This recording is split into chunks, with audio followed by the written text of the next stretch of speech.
భారతదేశం రాష్ట్రాల సమూహం. మొత్తం 28 రాష్ట్రాలు, 8 కేంద్రపాలిత ప్రాంతాల సమూహమే మన దేశం. దేశంలో ఉన్న ప్రతి ప్రాంతం దేనికదే ప్రత్యేకం. దేశంలో ఉన్న రాష్ట్రాలన్నీ కలిసి వేటికవే దేశ అభివృద్ధిలో భాగమయ్యాయి. ఒక రాష్ట్రంలో ఉండే స్థానిక పరిస్థితులు, సహజ వనరుల లభ్యత, తీర ప్రాంత వెసులుబాటు, అక్కడి నేలలు, నదులు, ప్రభుత్వాలు వ్యవహరించే తీరు, ఇలాంటి చాలా రకాల కారణాల వల్ల ఒక రాష్ట్రంలో ప్రజల స్థితిగతులు, పరిశ్రమల ఏర్పాటు అనేవి ఆధారపడి ఉంటాయి. ప్రతి రాష్ట్రంలో ఒకే రకమైన పరిస్థితులు ఉండవు కాబట్టి దేశ ఆర్థిక వ్యవస్థలో ఆయా రాష్ట్రాలు పోషించే పాత్ర కూడా మారుతూ ఉంటుంది. కానీ దేశ ప్రగతిలో మాత్రం ప్రతి రాష్ట్రం భాగమే. కాబట్టి తెలంగాణ, ఆంధ్రప్రదేశ్ 2 తెలుగు రాష్ట్రాలు దేశ ప్రగతిలో తమదైన పాత్రను పోషిస్తూనే ఉన్నాయి. 2014లో రాష్ట్రం విడిపోయిన నాటి నుంచి అభివృద్ధిలో ఒకదానికొకటి పోటీ పడుతున్న 2 తెలుగు రాష్ట్రాల పరిస్థితి ఇప్పుడు ఎలా ఉంది? తెలంగాణ, ఆంధ్రప్రదేశ్ రాష్ట్రాలు అసలు ఏ ఏ రంగాల్లో ముందున్నాయి? దేశాభివృద్ధిలో తెలంగాణ, ఆంధ్రప్రదేశ్లో అందిస్తున్న సహకారం ఎలా ఉంది? అలాగే ఆంధ్రప్రదేశ్, తెలంగాణ మన 2 తెలుగు రాష్ట్రాల ప్రత్యేకతలు ఏమిటి? ఇలాంటి ఎన్నెన్నో ఆసక్తికరమైన విషయాల్ని ఈ వీడియోలో తెలియజేయబోతున్నాను. 1952లో మద్రాసు రాష్ట్రం నుంచి వేరు చేసి ప్రత్యేక ఆంధ్ర రాష్ట్రాన్ని ఏర్పాటు చేయాలని పొట్టి శ్రీరాములు గారు 52 రోజుల ఆమరణ నిరాహార దీక్ష చేసి మరణించిన తర్వాత 1953 నవంబర్ 30న కర్నూలు రాజధానిగా ఆంధ్ర రాష్ట్రం ఏర్పాటైంది. ఆంధ్ర రాష్ట్రంలో రాయలసీమ, కోస్తాంధ్ర ప్రాంతాలు మాత్రమే ఉండేవి. ఇక మరోవైపు అదే సమయంలో హైదరాబాద్ రాష్ట్రంలో కొన్ని ప్రాంతాలు మరాఠీ భాష మాట్లాడేవారు, మరికొన్ని ప్రాంతాల్లో తెలుగు మాట్లాడేవారు. హైదరాబాద్ రాష్ట్రం కేంద్ర పాలిత ప్రాంతంగా ఉండేది. దాంతో 1956లో స్టేట్స్ రీఆర్గనైజేషన్ యాక్ట్ ద్వారా 1956 నవంబర్ 1న తెలుగు భాష మాట్లాడే ప్రాంతాలని ఒకటిగా చేసి తెలంగాణ, కోస్తాంధ్ర, రాయలసీమ ఈ 3 ప్రాంతాలని కలిపి ఆంధ్రప్రదేశ్ అనే రాష్ట్రంగా ఏర్పాటు చేశారు. ఇక హైదరాబాద్ రాష్ట్రంలో మరాఠీ మాట్లాడే ప్రాంతాలు బొంబాయి రాష్ట్రంలో కలిశాయి. అలా 1956 నవంబర్ 1న మొట్టమొదటి భాషా ప్రయుక్త రాష్ట్రంగా ఆంధ్రప్రదేశ్ ఏర్పాటైంది. ఇలా ఏర్పాటైన ఆంధ్రప్రదేశ్ రాష్ట్రం 2014లో రీఆర్గనైజేషన్ యాక్ట్ ద్వారా తెలంగాణ మరియు ఆంధ్రప్రదేశ్ అని 2 వేరువేరు రాష్ట్రాలకు విడిపోయింది.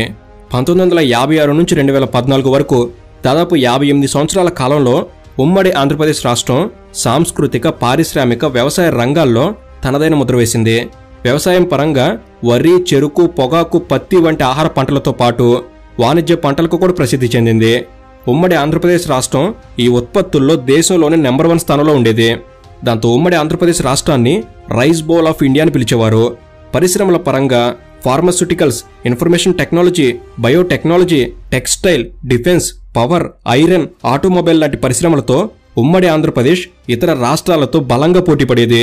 ఉమ్మడి రాష్ట్రంలో హైదరాబాద్ ఐటీ సెక్టర్లో దూసుకుపోతుంటే సింగరేణి వంటి బొగ్గు నిక్షేపాలకు తెలంగాణ ప్రాంతం అభివృద్ధి చెందింది. 975 కిలోమీటర్ల సముద్ర తీర ప్రాంతం, సారవంతమైన గోదావరి, కృష్ణా డెల్టా ప్రాంతంలో ఆక్వా పరిశ్రమలతో కోస్తాంధ్ర ప్రాంతం అనేది చేపలు, రొయ్యల ఉత్పత్తిలో ముందుండేది. ఇక గ్రానైట్, సున్నపురాయి, ఇరాన్ ఓర్, బాక్సైట్ వంటి గనులతో రాయలసీమ ప్రాంతం కూడా రాష్ట్ర అభివృద్ధిలో భాగమైంది. అదీ కాక ఉమ్మడి రాష్ట్ర వ్యాప్తంగా తూర్పు కనుమలు, నల్లమల అడవులు, టైగర్ రిజర్వ్ ఫారెస్టులు, ఇలా ఉమ్మడి రాష్ట్రంలో 23% భూభాగం అడవులతో నిండి జీవ వైవిధ్య పరంగా కూడా తనదైన ముద్ర వేసింది. ఇలా 1956 నుంచి 2014 వరకు ఉమ్మడి రాష్ట్రంలో ఆయా ప్రాంతాలను బట్టి, అక్కడ పరిస్థితులను బట్టి అభివృద్ధి చెందాయి.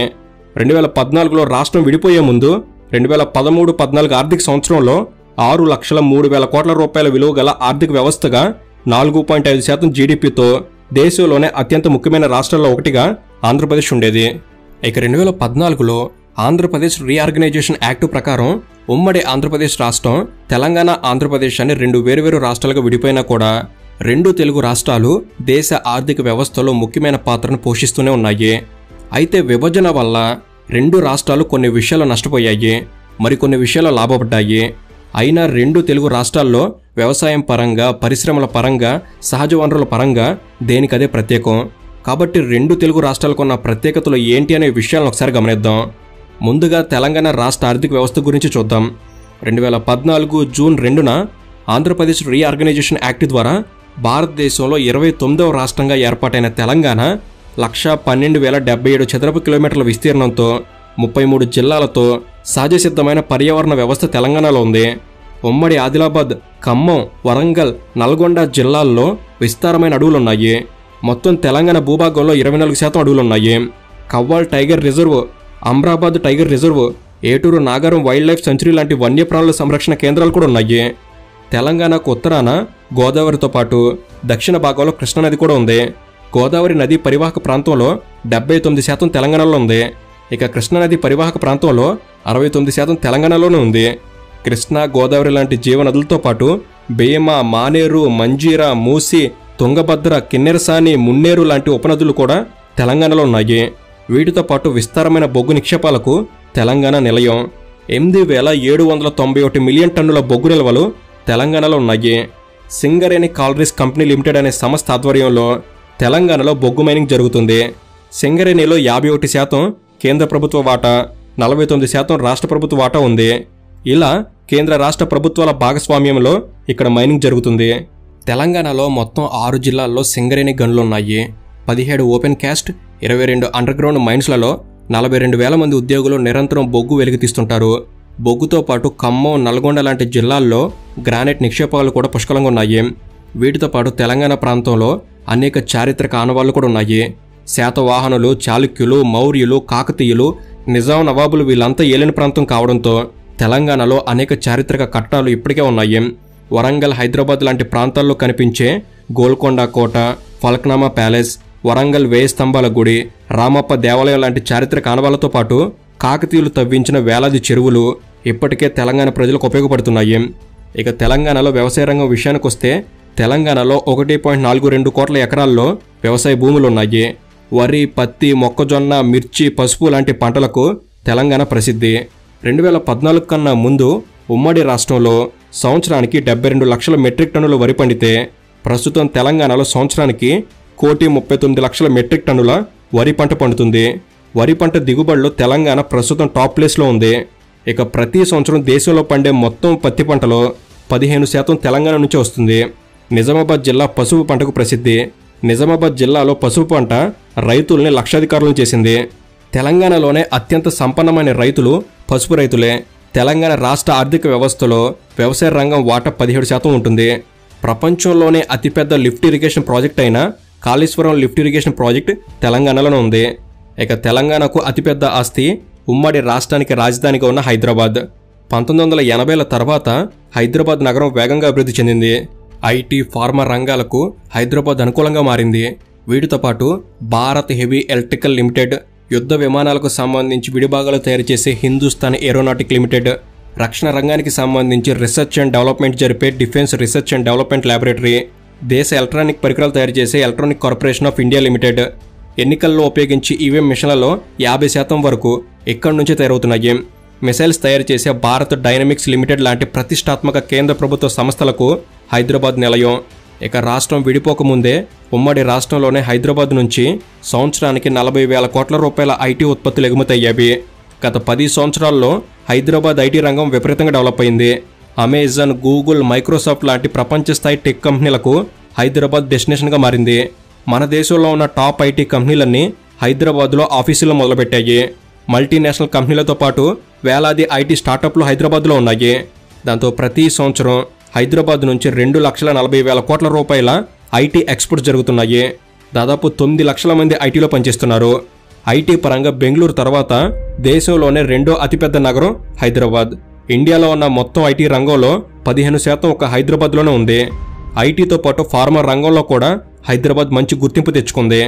ఫార్మా క్యాపిటల్ ఆఫ్ ఇండియా అని, ఫార్మా హబ్ ఆఫ్ ఇండియా అని హైదరాబాద్కు గుర్తింపు దక్కింది. డాక్టర్ రెడ్డీస్, అరబిందో, సిప్లా, దివీస్, భారత బయోటిక్స్ లాంటి దిగ్గజ కంపెనీలతో పాటు మొత్తం 800 ఫార్మా కంపెనీలకు హైదరాబాద్ నిలయం.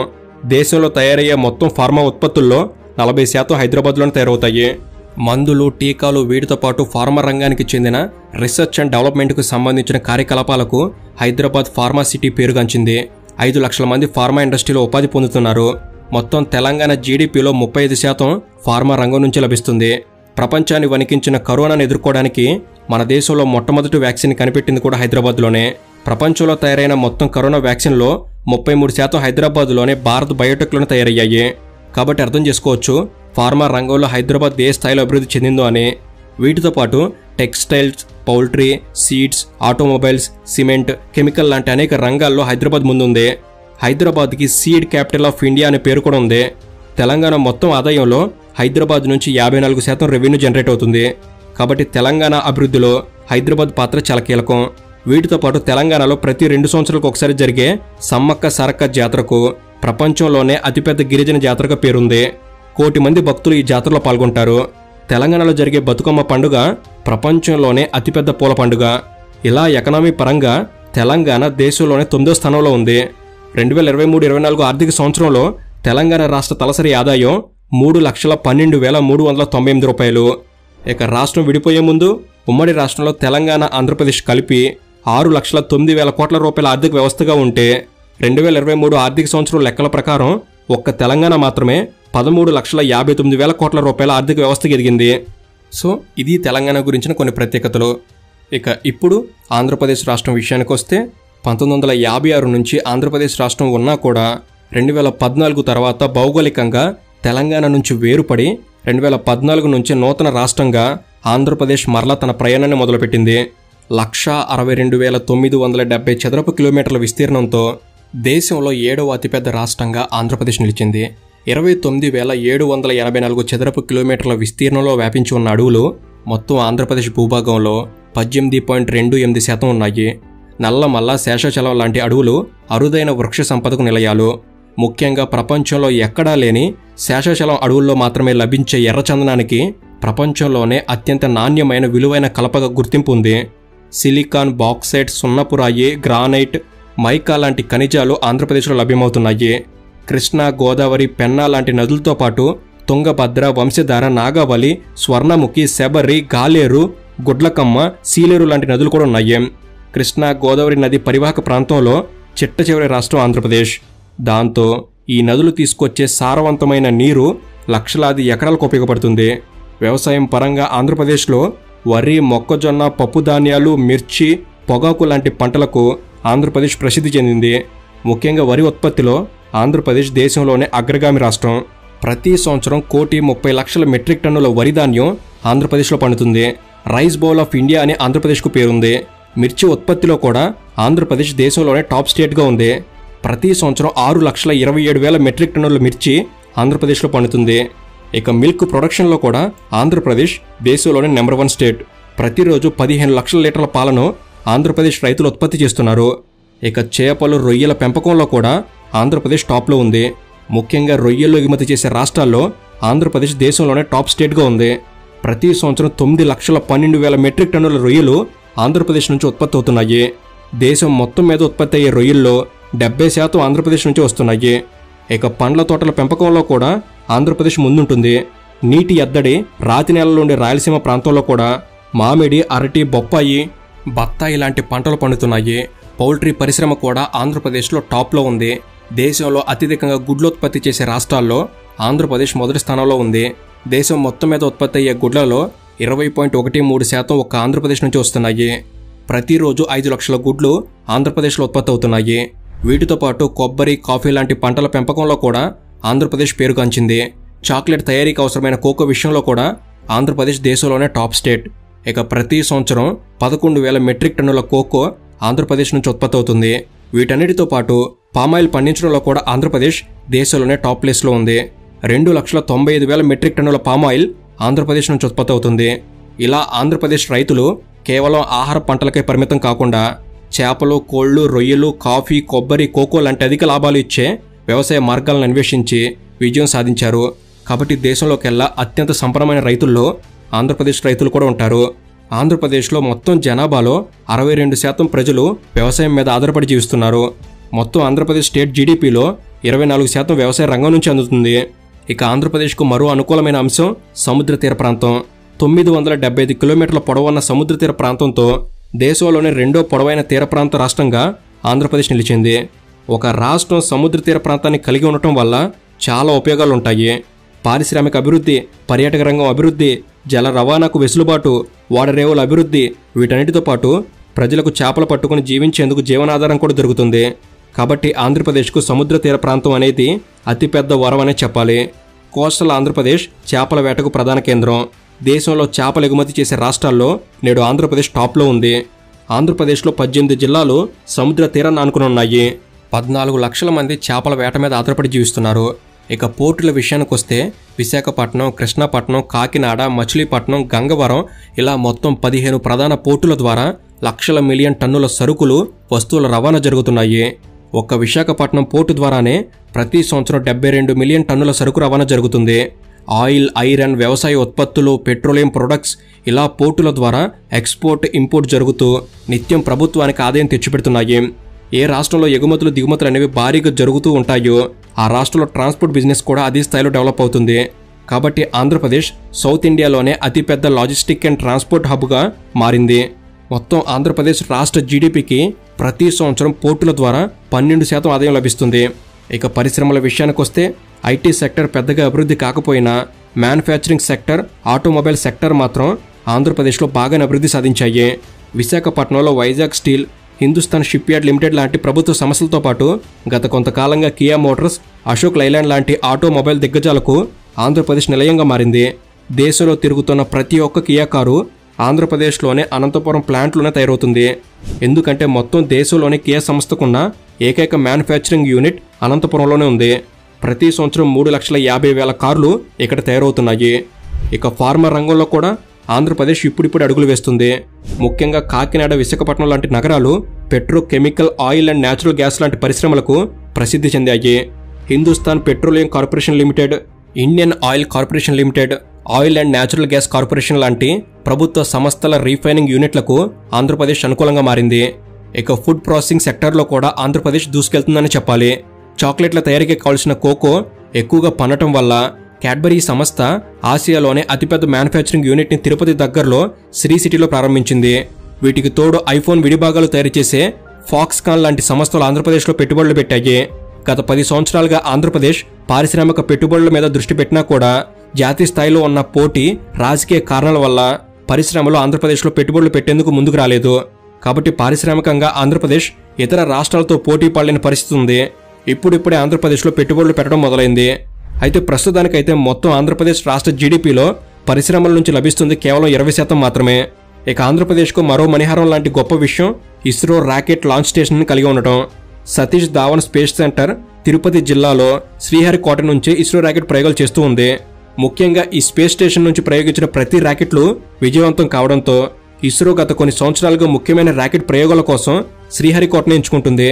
ఇక ఆంధ్రప్రదేశ్కు మరో గొప్ప ఆధ్యాత్మిక కేంద్రం తిరుమల తిరుపతి దేవస్థానం. కలియుగ వైకుంఠంగా పేరు పొందిన తిరుమల వెంకటేశ్వర స్వామిని దర్శించుకునేందుకు దేశవ్యాప్తంగా భక్తులు వస్తుంటారు. 85,000 కోట్ల రూపాయల ఆస్తులతో, 11,329 కేజీల గోల్డ్ డిపాజిట్లతో, 16,500 కోట్ల బ్యాంక్ డిపాజిట్లతో, 2,500 కిలోల బంగారు ఆభరణాలతో దేశవ్యాప్తంగా 960 ఆస్తులు, ఇలా మొత్తం 2.5 లక్షల కోట్ల రూపాయల సంపదతో ప్రపంచంలోనే అత్యంత సంపన్న ఆలయంగా తిరుమల తిరుపతి దేవస్థానానికి పేరుంది. కేరళలో ఉన్న అనంత పద్మనాభ స్వామి ఆలయ నిధి నిక్షేపాల గురించి ఇంకా పూర్తి లెక్క తేలలేదు. కాబట్టి ప్రస్తుతానికైతే తిరుమల దేవస్థానమే అత్యంత సంపన్నమైన దేవస్థానం. ప్రతిరోజు లక్షలాది మంది భక్తులతో నిత్యం 3 నుంచి 4 కోట్ల రూపాయల ఆదాయం తిరుమల దేవస్థానానికి వస్తుంది. ఇలా 2023-24 సంవత్సరానికి గాను ఆంధ్రప్రదేశ్ తలసరి ఆదాయం 2,70,295 కోట్లు. ఆంధ్రప్రదేశ్ మొత్తం 15,40,000 కోట్ల రూపాయల ఆర్థిక వ్యవస్థగా దేశంలోనే అత్యంత సంపన్నమైన రాష్ట్రాల జాబితాలో ఆంధ్రప్రదేశ్ 8వ స్థానంలో ఉంది. ఇలా ఆంధ్రప్రదేశ్, తెలంగాణ 2 తెలుగు రాష్ట్రాలు కలిపి దాదాపుగా 29 లక్షల కోట్ల రూపాయల ఆర్థిక వ్యవస్థలుగా ఎదిగాయి. దేశంలో అతిపెద్ద ఆర్థిక వ్యవస్థ జాబితాలో ఆంధ్రప్రదేశ్ 8వ స్థానంలో ఉంటే తెలంగాణ 9వ స్థానంలో ఉంది. కాబట్టి 2 తెలుగు రాష్ట్రాలు అభివృద్ధిలో ఒకదానితో ఒకటి పోటీ పడుతున్నాయి. అయితే 2 రాష్ట్రాల ఆర్థిక వ్యవస్థలు ఏ విధంగా అభివృద్ధి చెందుతున్నాయో 2 రాష్ట్రాల అప్పులు కూడా అదే స్థాయిలో పెరిగిపోతున్నాయి. దాంతో ఆదాయం, వ్యయం 2 పెరగడం వల్ల అభివృద్ధి జరుగుతున్నా ప్రజల మీద ధరల భారం, పన్నుల భారం మాత్రం తప్పడం లేదు. కాబట్టి ఆర్థిక వ్యవస్థల అభివృద్ధి ప్రజల స్థితిగతుల్ని మెరుగుపరచాలి తప్ప దిగజార్చకూడదు. ప్రభుత్వాలు, ఆర్థికవేత్తలు, మేధావులు అందరూ కలిసి ప్రజల స్థితిగతులను బాగు చేసే నిర్ణయాలు తీసుకోవాలని మనందరం ఆశిద్దాం. సో ఇది ఫ్రెండ్స్, ఈ వీడియో అనేది మీరు కొన్ని కొత్త విషయాలు తెలుసుకోవడంలో ఎంతో కొంత ఉపయోగపడిందని నేను భావిస్తున్నాను. ఈ వీడియో కనుక మీకు నచ్చినట్లయితే జస్ట్ లైక్ చేయండి చాలు. ఇలాంటి మరిన్ని ఇన్ఫర్మేటివ్ వీడియోస్ ఇక్కడ నుంచి రాబోతున్నాయి. వాటిని మీరు కూడా పొందేందుకు లక్ష్మీ టీవీ తెలుగు